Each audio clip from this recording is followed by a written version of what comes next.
Hello everyone, welcome back to our channel with another new video. तो आज हम बात करेंगे नीट यूजी काउंसलिंग के बारे में, स्टेट काउंसलिंग के बारे में, क्योंकि ऑल इंडिया की काउंसलिंग खत्म हो चुकी है, रिजल्ट आ चुके हैं, बच्चों के एडमिशन स्टार्ट होने जा रहे हैं। तो यहाँ पर नीट की काउंसलिंग के लिए जब आप साइबर कैफ़े पे पहुँचेंगे, इंटरनेट कैफ़े पे पहुँचेंगे, तो आपको कौन कौन से डॉक्यूमेंट्स लेकर जाने हैं वो क्लियर कर लीजिए आप लोग पहले, और उसके बाद MBBS में एडमिशन के लिए क्या प्रोसेस है वो भी आप लोग के साथ शेयर करेंगे। तो वीडियो को शुरू करने से पहले अगर आप हमारे चैनल पर नए हैं तो प्लीज़ चैनल को सब्सक्राइब कर लीजिए। और अभी हम बात करेंगे नीट यूजी काउंसलिंग के बारे में।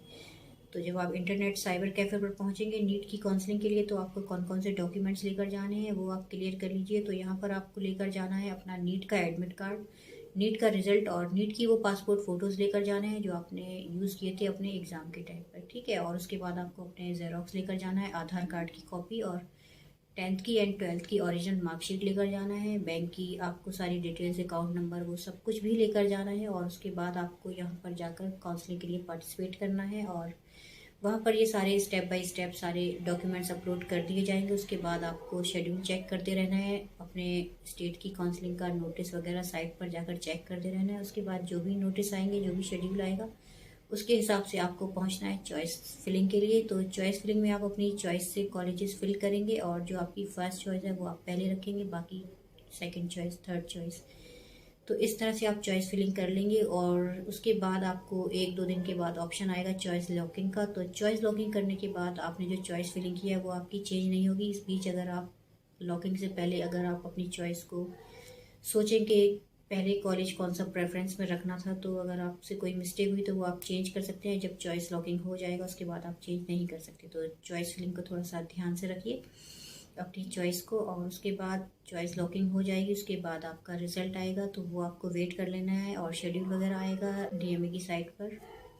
तो ये आप सब कुछ शेड्यूल के हिसाब से अपना रिजल्ट चेक कर लेंगे। और रिजल्ट में अगर आपको कॉलेज अलॉट हो जाता है तो आप उस अलॉटेड कॉलेज पर टाइम पर पहुंचेंगे, जिससे कि आप अपना एडमिशन कर पाएँ। और अगर आप टाइम पर नहीं पहुंचे तो ये सीट आपकी किसी और को दे दी जाती है। उसके बाद आपको फिर सेकंड काउंसलिंग में पार्टिसिपेट करना होता है। तो जब भी काउंसलिंग के बाद रिजल्ट आए तो आप टाइम पर पहुंचे उस अलॉटेड कॉलेज पर। और फिर नीट के रिजल्ट के बाद जब आपको कॉलेज अलॉट हो जाता है तो आप उस अलॉटेड कॉलेज पर शेड्यूल के हिसाब से जब पहुंचेंगे एडमिशन के लिए, MBBS एडमिशन के लिए, तो आपको कौन कौन से डॉक्यूमेंट्स लेकर जाना है वो आप लोग के साथ शेयर कर लेंगे। तो यहाँ पर आपको सबसे पहले लेकर जाना है अलॉटमेंट लेटर, जो कॉलेज आपको अलॉट हुआ है गवर्नमेंट की तरफ से। तो यहाँ पर जो भी हम बताएंगे वो गवर्नमेंट कॉलेज का बता रहे हैं।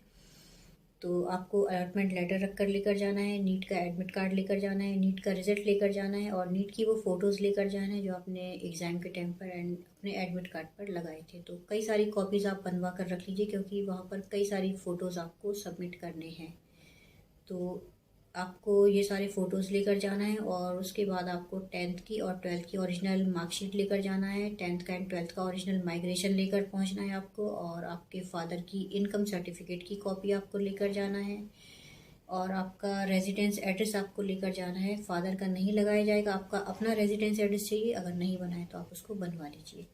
और बैंक की सारी डिटेल्स वगैरह आपको सबमिट करके लेकर जाना है। अपना आधार कार्ड लेकर जाना है, पैन कार्ड लेकर जाना है। तो ये सारे डॉक्यूमेंट्स आपको लेकर जाना है। और आपको कास्ट सर्टिफिकेट भी सबमिट करना है और गैप सर्टिफिकेट भी सबमिट करना है। तो गैप सर्टिफिकेट वो बच्चे सबमिट करेंगे जिन्होंने ड्रॉप लिया है 2 साल का, 3 साल का, लेकिन जिनका फर्स्ट अटैम्प्ट में ही नीट क्लियर हो गया है, जिनका फर्स्ट अटैम्प्ट में ही नीट सिलेक्शन हो गया है, उनको ज़रूरत नहीं है गैप सर्टिफिकेट की। और कास्ट सर्टिफिकेट वो बच्चे सबमिट करेंगे जो OBC वाले हैं, SC ST वाले। और अगर ये दोनों सर्टिफिकेट्स नहीं बने हैं तो आप उनको बनवा लीजिए। और उसके बाद आपको ब्लैंक CD और DVD लेकर भी पहुंचना है, क्योंकि आपके ये जो ओरिजिनल डॉक्यूमेंट्स है वो CD और DVD में भी अपलोड कर लिए जाएंगे। तो ये जो प्रोसेस है वो कुछ मेडिकल कॉलेजेस में है और कुछ में नहीं है।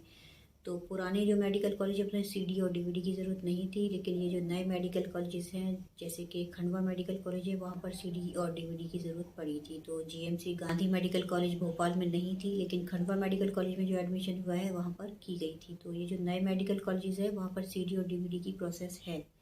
तो इस तरह से ये आपके एडमिशन की प्रोसेस कंप्लीट हो जाती है। और इन सारे डॉक्यूमेंट्स की कई सारी कॉपीज आप बनवा कर रख लीजिए, क्योंकि ये जो ओरिजिनल डॉक्यूमेंट्स है ये सारे जमा कर लिए जाएंगे। और 5 साल के बाद जब आपका MBBS कंप्लीट हो जाएगा उसके बाद ये लौटाए जाएंगे आपको। तो आपको एक फ़ाइल बना लेनी है उन सारे डॉक्यूमेंट्स को। ऑर्डर बाय आपको एक लिस्ट मिलेगी, और उस लिस्ट के हिसाब से आपको ये डॉक्यूमेंट्स वगैरह अपने ऑर्डर बाय ऑर्डर सब कुछ सबमिट करके कॉलेज में दे देना है। और इन सारे डॉक्यूमेंट्स के साथ में आपको कुछ वाइट प्लेन इन्वेलप्स भी खरीद के रख लेने हैं, और उन इन्वेलप्स के ऊपर आपको 10 रुपये का स्टैंप लगा देना है। और एनवेलप के ऊपर आपको आपके घर का पता, आपका रेजिडेंस एड्रेस भी आपको लिखकर जमा करना है। और ये एनवेलप इसलिए जमा करने होते हैं कि कॉलेज की तरफ से कोई भी अगर नोटिस आता है गवर्नमेंट की तरफ से तो वो आपके घर के एड्रेस पर भेजा जाता है। तो इसलिए इन एनवेलप्स के ऊपर आपका एड्रेस और आपका स्टैंप लगाकर आपके साइन करके ये भेजे जाते हैं घर के एड्रेस पर। इसलिए इनको पहले से वो एडवांस में कॉलेज जमा कर लेता है इन बैलेंस को आपका घर का पता लिखवाने के बाद।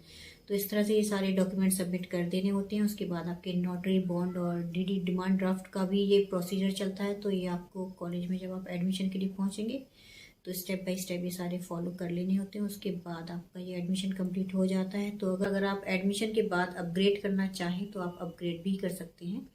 तो अपग्रेड करने के लिए आपको क्या करना होगा कि आपको एक एप्लीकेशन लिख कर देनी है जिस कॉलेज में आपने एडमिशन ले लिया है। उसके बाद आपको सेकंड काउंसलिंग में पार्टिसिपेट करना है।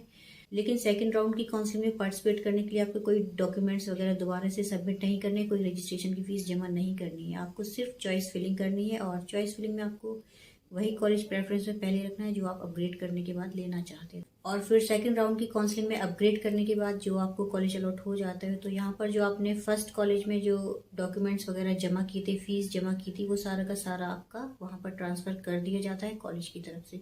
तो आपको यहाँ पर जाकर कुछ भी नहीं करना है। आपको सिर्फ उस मेडिकल कॉलेज में लेटर लेकर जाना है, ये अलॉटमेंट लेटर, और उस कॉलेज में जाकर आपका एडमिशन वहाँ पर हो जाता है। तो उस हिसाब से आपको फिर सिर्फ और सिर्फ कॉलेज ज्वाइन करना है। आपको वहाँ पर कोई दोबारा से एडमिशन का प्रोसेस नहीं करना है। तो कॉलेज ज्वाइन करने के लिए आपके पास डेट आएगी, शेड्यूल आएगा, और जब सारे बच्चों के एडमिशन हो जाएंगे, सारी सीट्स फुल हो जाएंगी MBBS एडमिशन की, उसके बाद कॉलेजेस स्टार्ट होंगे। तो MBBS first year, second year, third year में कौन कौन सी आपको बुक्स पढ़नी है, किस टाइप्स का आपका सिलेबस होने वाला है, किस टाइप्स के आपके एग्जाम्स होंगे, वो सारी जानकारी अगर आप लेना चाहें तो मेरी डॉटर है फाइनल ईयर की स्टूडेंट शाविया खान, आप उनसे हेल्प ले सकते हैं। तो उनसे हेल्प लेने के लिए आपको उनका यूट्यूब चैनल है शाविया खान MBBS, आप उनसे हेल्प ले सकते हैं उनके वीडियोस पर कमेंट करके।